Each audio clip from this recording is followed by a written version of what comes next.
Perfect. Thanks for recording that, Hannah. So, once again, welcome to our Meet the Masters program. If you guys weren't able to join on last week, Hannah gave a really cute introduction on why she came up with this program and how when she was younger, she had a school event that did this where they had someone come in and teach them all about the masters and how that influenced her. And so I'm so happy to be able to present with you guys Vincent van Gogh and Frederick Chopin. Chopin, man, that last name is a rough one. But anyways, yeah, so we're just gonna go ahead and get started. Just a reminder, you mark off your attendance in Well Steps, so there's no sign in or anything like that. You just need to make sure that you go into Well Steps before the end of the month and mark off that you were part of this workshop. So the first thing we are talking about today is post-impressionism. So post-impressionism happened between 1886 and 1905. And these are where we were kind of getting away in the artistic field from that like still life, real looking paintings. And instead we were using more colors. This is when you had a lot of your famous artists. So we have, I'm going to butcher these names, so I apologize. But we had George Seurat, Paul Cézanne, and Paul Penguin were some of those early post-impressionism artists. And as you can see, they're a little bit more abstract. There's a lot more color being used during post-impressionism. And that ran between 1886 and 1905. And the post-impressionism artist that we're here to talk about today is Vincent van Gogh. One of the many reasons we picked Vincent van Gogh is because, of course, he is definitely a master, but he also struggled with mental health. And as the employee wellness team, we wanted to emphasize, right, that everyone struggles, even our master artists. So without much further ado, we're going to introduce you to Vincent van Gogh. So this is Vincent's timeline. One of the really cool things about Van Gogh is we actually have a very detailed history of his life. And this is because starting when Vincent left home around 18, he started writing his brother, and he wrote his brother almost weekly. So we have a detailed account throughout his entire adult life of what was going on. But Vincent was born on March 30th, 1853 in the village of Zunderdorp. He was the first surviving child to his parents. And his father was a Protestant minister. And then following him, he had 2 brothers and 3 sisters. And that the brother that's right under him is the one that he spent all of his time writing, which is why we have this great record. So in 1881, this is when Vincent was 28 years old. And this was basically when his artistic stride hit. He didn't really know what he wanted to do up until then. He tried all kinds of things. So he was a minister for some time. He worked at a museum for a while. He basically tried on all the different caps and nothing really fit. And so in 1881, he moved home with his parents. He is 28 years old. And he started sketching a lot. And so this was really when he'd always liked to draw, but this is when he decided he wanted to be an artist. And so he started sketching the fields and the farmers around him. It's important to note that his parents were quite unhappy with the idea of an artist for his son. And this is actually when I want to say the brother's name is Edward. I, for some reason, didn't write it down, but I'm pretty sure his brother's name's Edward. He started supporting his brother. So Vincent actually didn't financially support himself after the age of 28. His brother financially supported him through all of his artistic endeavors. And you can kind of see, so under the 1881 timeline and then the 1883, these are some of his sketches. It also shows you that when he first started his artwork, it was still in that Impressionism time period. So he still was kind of dark. Things were very much realism and realistic. So then after spending 2 years abroad and in various heartbreaking affairs, because Vincent van Gogh never got married, he just had lots of lovers. Vincent found himself once again back home with his parents, where he started the first masterpiece, The Potato Eaters, and you can see the sketch above. And then he decided to leave his parents once again to gain experience in Antwerp, and then he moved on to Paris. And Paris, in 1885, this is when Van Gogh really flourished. So this is where he found his style with bright colors, but he only lasted in the city for about 2 years. So he was very much on the move. He was quite an anxious person. And so he didn't like a lot of people around, which is why he always tended to end up back at his parents' house, where he was more familiar with more of the farm life. After Paris, he moved to southern France. And this is when we see him having his true mental illness struggle. He started a house where his dream was to have all these artists come and live together. That didn't really work out. He only had one artist, Paul Penguin, Gauguin, who came and lived with him. And they had very different ideas on what art was and how you should express art. And so they tended to clash a lot. And at one point, they got into a really big argument. Paul said that he was going to leave. And so this is when Van Gogh cut off his own ear. So it was during the same time he picked up one of his painter's knives and cut off his own ear, which landed him in the hospital for a year. So from the entire year of 1889, Vincent spent an entire year in the hospital for his mental health. During this time, he created over 150 works. So the hospital actually cleared out another room and set up his own room for him and his paints. And during this time, his mental health really fluctuated. So there were times that he was able to leave the hospital and basically roam wherever he wanted to and paint whatever he wanted. And then there were other times where he was eating his own paint. So he just went through a big series of psychosis a lot. But this is where we actually get a big amount of his famous artwork was from his time in the hospital. He was released at the end of 1889, and he went and spent his final months in a little artistic town outside of Paris. This is where he made a lot of new friends. He actually met a lot of the artists we saw on the previous page. But remember, I said he had a brother who was financially supporting him this whole time. And this brother decided that he was going to take a break from the art curator job that he had, and he wanted to go out on his own.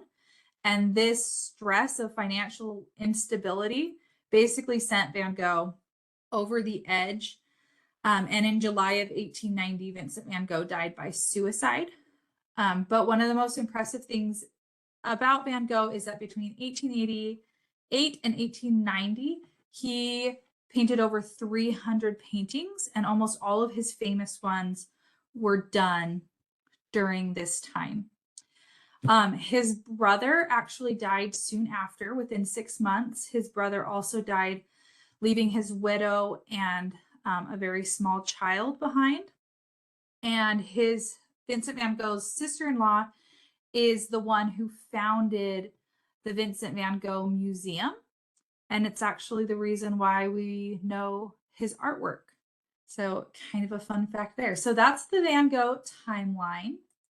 We have in the chat that his younger brother's name was Theo. Theo, thank you. I could not remember the name, and I have it written on my notes, but I don't have my notes pulled up. Thank you. So yes, Theo was the brother that supported him. So this picture that you see up on the screen, this is Irises, and Irises is actually painted for his nephew, so for Theo's son. So he painted this while he was in the mental hospital, and presented it to his sister-in-law. And it has stayed one of the most famous pieces that he's done. Once again, this is Starry Night. And Starry Night was also painted while he was in the hospital. We don't have a lot of background on what his mental state was at the time that he painted Starry Night. But I just think it's so interesting that a lot of his famous works were done while at the hospital. This is one of the last paintings he did. So this was in 1990, the year that he died. And it's the green wheat fields. So I think that most of his paintings are very calming and relaxing. I think he has the hope for a calmer mind than he probably experienced in his life. At least that's what I get through his paintings. And that is Van Gogh's life. So next we're going to move on to music. And our music is actually set during the same time period of Vincent van Gogh. So we're going to be focusing on Romanticism, which ran from about the 1820s. Some scholars can't decide if they think it's the 1820s or the 1830s, and hit until about 1900. And these are some of your most famous romantic artists. You have Beethoven. He's the one who really established Romanticism. He's the one who took the leap to that direction. So he's the earliest known artist who pushed it. And the music you hear in the background is actually from Beethoven. We then have Brahms, Tchaikovsky, Schumann, Mendelssohn, and Liszt were all romantic artists. And the music at this time strayed. So before Romanticism, there was a lot of structure and rules. In music. And so music had a very clear way of building and of sounding. And during Romanticism, Beethoven basically threw out those rules and said, we need to let music follow human emotions, and human emotions do not follow rules. And so Romanticism really is what started modern day music. Without this experience of pulling away from the rules and the rigor of what music was, we wouldn't be able to have any T Swift, right? We wouldn't be able to have music that talked about the human experience. And so with the Romanticism time period, we're going to focus on Frédéric Chopin. So let's talk about his timeline. We're not going to go quite as in-depth with Chopin. We don't actually have a gazillion letters from people back and forth. So, yeah. The music's a little loud. Is it too loud? Okay. Yeah. Yeah, 2 seconds. Let me. Just on that one side.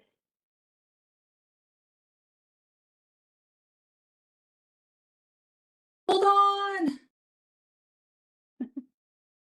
I just want to be able to hear your words. Yeah, that's totally fine.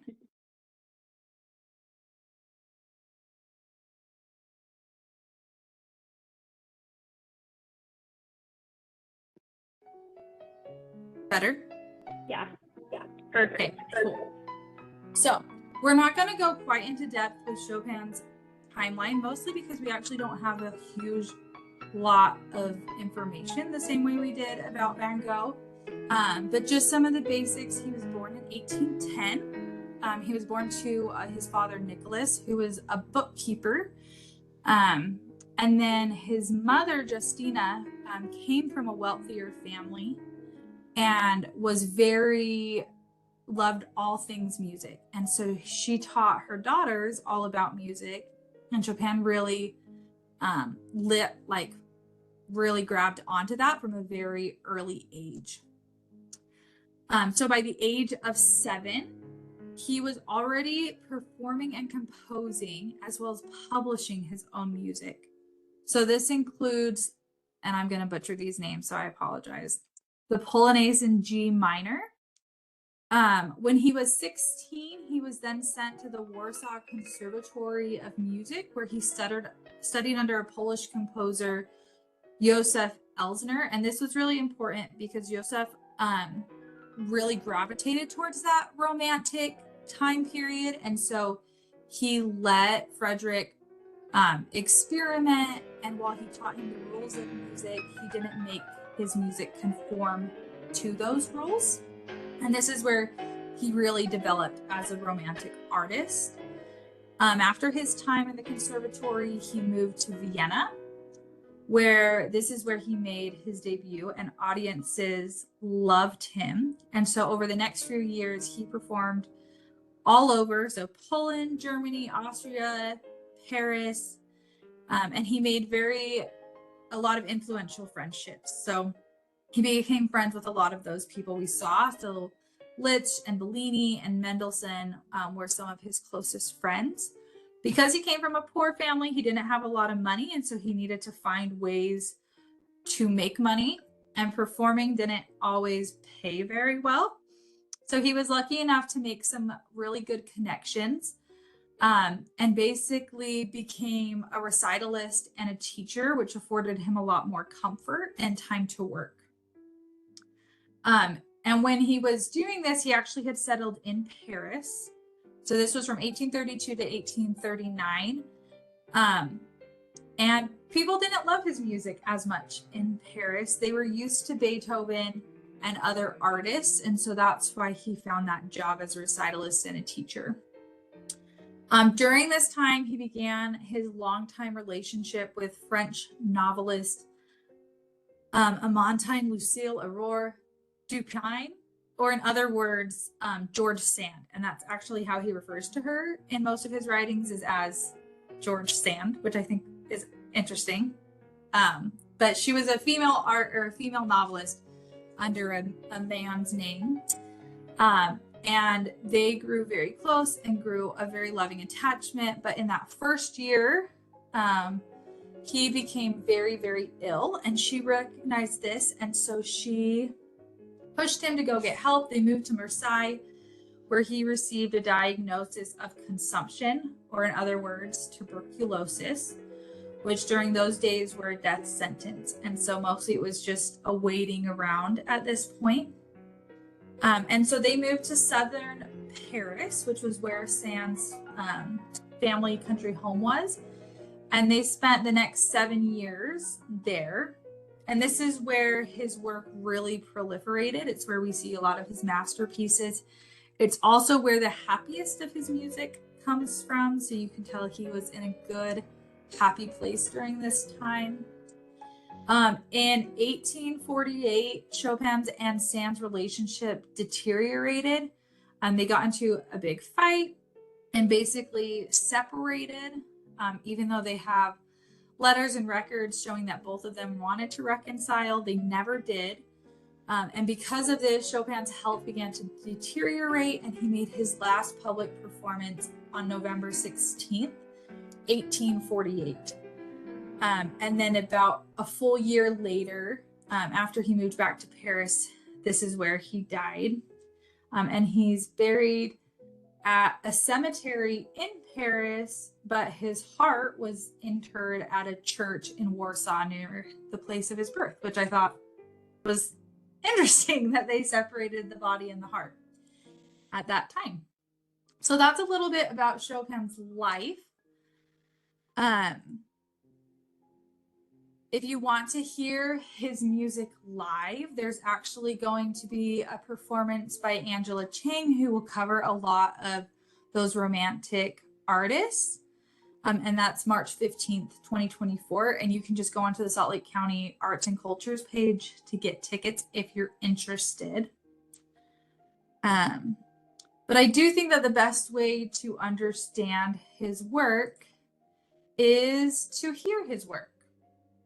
So we're going to watch this YouTube video, and this is just an evolution of his work. On this, in the corner, you're going to be able to see how old he was when he was writing and performing this music, which I think is really beautiful. I want you to think about how you feel during every piece, because like I said, this time period of music is when we were expressing human emotion. This YouTube video will take us to the end of our time.